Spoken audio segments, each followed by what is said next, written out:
ہارون صاحب، ڈاکٹر امجد ثاقب صاحب عوامی خدمات کے اعتراف میں انہیں رامون میگسائسے ایوارڈ سے نوازا گیا۔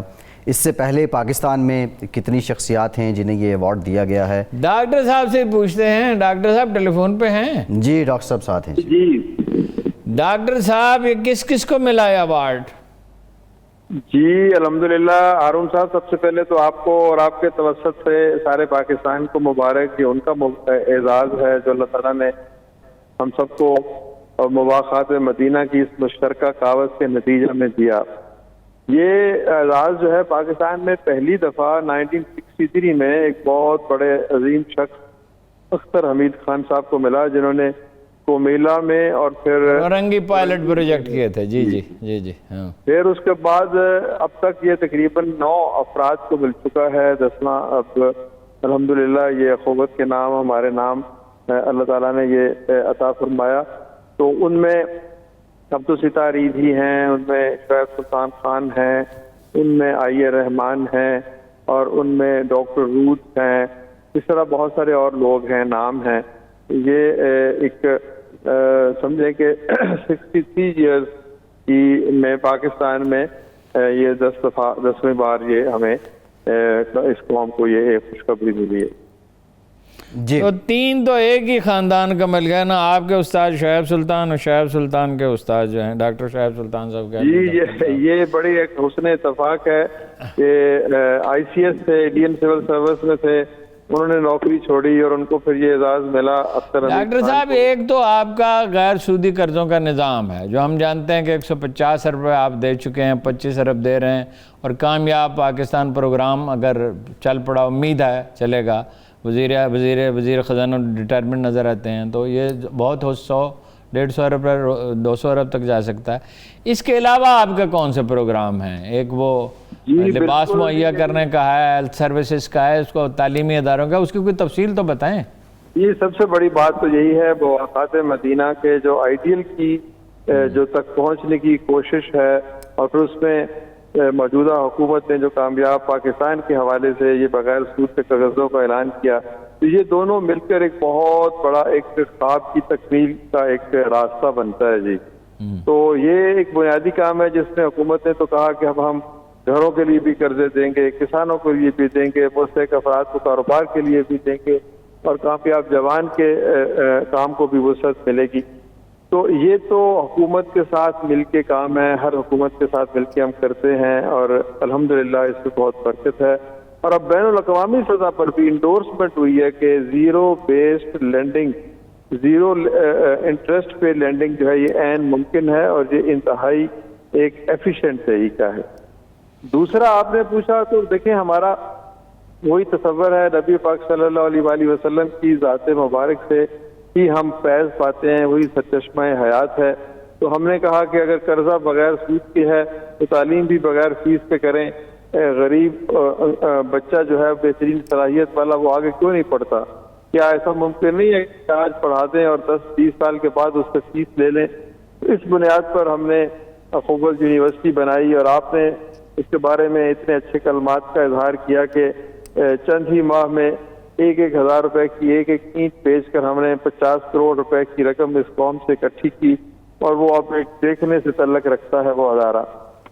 پھر ہم نے چھوٹا سا ایک اور کام کیا کہ ایسے ہزاروں لاکھوں پاکستانی ہیں جن کے پاؤں ننگے ہیں اور جن کے بدن پر موسم کی سختیوں کا مقابلہ کرنے کے لیے کپڑے بھی نہیں ہیں، تو ہم نے کہا کہ جو کپڑے ہمیں اچھے نہیں لگتے، ہماری الماریوں میں بند ہیں، وہ نکالیں، ان کو صاف کریں، جس طرح بھائی یا بہن کو دیتے ہیں تو ان کو دے دیں، وہ بھی تو ہمارے قومی وجود کا حصہ ہیں۔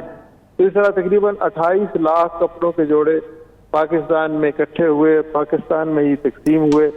یہ آپ کی خوشبو ہے کپڑوں کی صورت میں جو لوگوں تک پہنچتی ہے، اور نبی پاک صلی اللہ علیہ وآلہ وسلم کی جو حدیث کا مفہوم یاد آتا ہے کہ جب آپ کسی کو کپڑا دیں اور اس کا آخری دھاگا بھی جب تک کسی کے بدن پر ہوگا تو فرشتے آپ کے لیے دعا گو رہیں گے۔ تو یہ ایک اور خواجہ سراؤں کے لیے بھی ایک پروگرام آپ نے بنایا۔ جی خواجہ سراؤں دیکھیں نا جی، جو سب سے زیادہ بیچارے مظلوم اور مقہور لوگ تھے، جن کو کوئی پوچھتا ہی نہیں تھا، نہ ان کے پاس تعلیم ہے، نہ ان کے پاس شناختی کارڈ ہے، نہ ان کے پاس وراثت ہے، نہ اس کے پاس کوئی عزت نفس ہے۔ ان کے لیے بھی ہم نے کہا کہ 40 سال کی عمر کے خواجہ سراؤں کو ہم رجسٹر کریں گے اور ان کو ماہانہ وظیفہ دیں گے، ان کو سال میں 1 یا 2 دفعہ کپڑے دیں گے، ان کو ادویات دیں گے، تاکہ ان کو بھی احساس ہو کہ اس معاشرے میں کوئی تو ہے جو ان کا ہاتھ تھامنے کے لیے تیار ہے، کوئی ایسا کندھا جس پہ سر رکھ کے وہ بھی 2 آنسو محبت کے بہا سکیں۔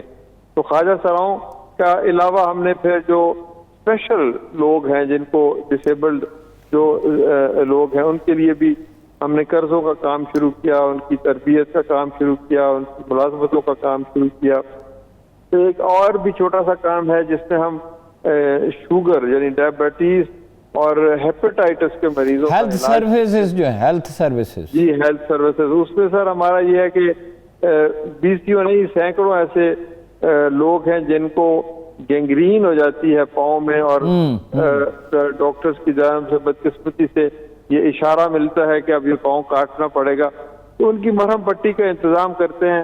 ہم نے آغا خان ہسپتال سے اور بڑے بڑے ہسپتالوں سے یہ کام سیکھنے کے بعد یہ بنایا کہ غریب آدمی کا پاؤں کٹنے سے بچ جائے اور وہ مرہم پٹی سے ہی اللہ تعالیٰ اس کے زخم کو منتقل کر دے۔ تو یہ چھوٹے چھوٹے کام ہیں ہارون صاحب، یہ کام تو بہت سے ہو سکتے ہیں، لیکن اس کی بنیاد کو میں آپ کے سامنے دہرانا چاہتا ہوں۔ آپ اس کو تک خوب رسائی رکھتے ہیں۔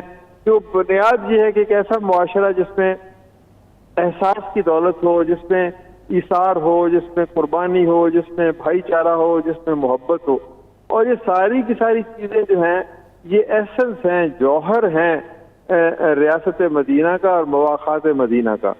تو یہ ایک آئیڈیل ہے، اس آئیڈیل تک پہنچنا تو شاید ہمارے بس میں نہ ہو، اس کے قریب جانا یا اس سے ہم آہنگ ہونا، لیکن اس تک کا سفر طے کرنے کا آغاز کرنا بھی میں سمجھتا ہوں کہ ایک نیکی ہے، شاید ہم اس کے قریب پہنچ جائیں۔ مکان بھی آپ نے ڈاکٹر صاحب بنائے ہیں نا؟ جی الحمدللہ، یہ حکومت پاکستان وزیر اعظم کی ایک اسکیم ہے لو کاسٹ ہاؤسنگ کی، اس میں اب تک ہم کوئی 16,000 گھر بن آ چکے ہیں پورے پاکستان میں، اور وہ تمام کے تمام ان میں سے 90% لوگوں نے رہائش اختیار کر لی ہے۔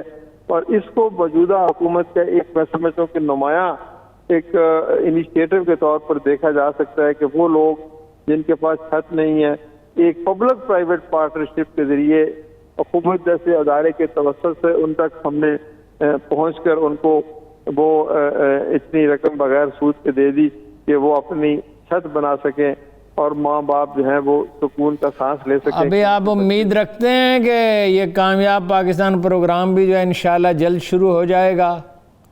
جی، کامیاب پاکستان جو پروگرام ہے یہ بہت بڑا پروگرام ہے، بہت بڑا خواب ہے۔ اس میں کچھ مشکلات ضرور آئیں گی، لیکن مجھے یقین ہے کہ اس میں جو سود نہیں رکھا گیا اور اس میں جو مواخات کی خوشبو ہے، یہ پاکستان کی، میں آپ یقین کیجئے میں انتہائی درد مندی سے یہ دعا بھی کرتا ہوں اور یہ میری تمنا بھی ہے اور یہ میری پیشین گوئی بھی ہے کہ پاکستان کی خوشحالی کی سب سے بڑی جو ایک خوشخبری ہے نا، وہ پاکستان یہ جو کامیاب پاکستان پروگرام ہے، کیونکہ اس میں ذمہ داروں کے لیے، کسانوں کے لیے، مزدوروں کے لیے، کاروباری حضرات کے لیے، گھروں کے لیے، پھر اس کے علاوہ اس میں صحت کی بات ہے، پھر اس کے علاوہ اس میں تربیت کی بات ہے، ووکیشنل ٹریننگ کی بات ہے۔ اللہ کرے گا جب یہ پروگرام انشاءاللہ، وہ ویسے تو آپ نے قصور کے 6 دیہات میں اس کا تجربہ کیا ہے اور وہ بڑا کامیاب رہا ہے، جو غیر سودی قرضے آپ نے دیے ہیں، اور وہاں تو پیداوار 80% سے لے کے 120% تک بڑھ گئی، کئی دفعہ اتفاق وہاں جانے کا ہوا۔ انشاءاللہ یہ بھی کامیاب ہوگا۔ کسی دن حکومت پہ ایک پورا پروگرام کریں گے انشاءاللہ آپ کے ساتھ۔ بہت شکریہ۔ جی انشاءاللہ جی، حکومت کا پروگرام مواخات مدینہ کا پروگرام ہے، وہی ہماری بنیاد ہے، وہی ہمارا اصل منبع ہے اور وہیں سے سرچشمہ خیر صوبے کا۔ جی ٹھیک ہے۔ دیکھیے جی، 10,000 روپے سے یہ درج 10,000 روپے ایک خاتون کو دیے تھے سلائی کی مشینوں کے لیے، اس نے کہا میں نے قرض لینا ہے، خیرات نہیں لینی، اور اب یہ 150 ارب روپے تک پہنچ گیا ہے، تو اندازہ یہ ہے 150 ارب دے چکے ہیں، 25 ارب روپے سالانہ دے رہے ہیں۔ اگر حکومت نے تعاون کیا، دیکھیے جیسے ثانیہ نشتر نے کیا، 9 لاکھ غیر مستحق لوگوں کو نکال دیا، اربوں روپے بچا لیے۔ اس میں بلاول بھٹو کو بڑی تکلیف پہنچی کہ غیر مستحق لوگوں کو پیسے کیوں نہیں دے رہے۔ ٹھیک ہے، پیسہ تو جانا چاہیے، اسٹیل مل میں ضائع ہونا چاہیے، پی اے میں ضائع ہونا چاہیے، ریلوے میں ضائع ہونا چاہیے۔ جی ٹھیک، یہ دیکھیے، مگر اس میں بنیادی نکتہ کیا ہے؟ بنیادی نقطہ یہ ہے کہ یہ ہے ریاست مدینہ کا تصور، یہ اس کا ایک چھوٹا سا حصہ ہے جی اس کا حصہ عدل بھی ہے، اس کا سب سے بڑا حصہ تو ایمان ہے۔ جی بالکل ٹھیک ہے، اور ان سے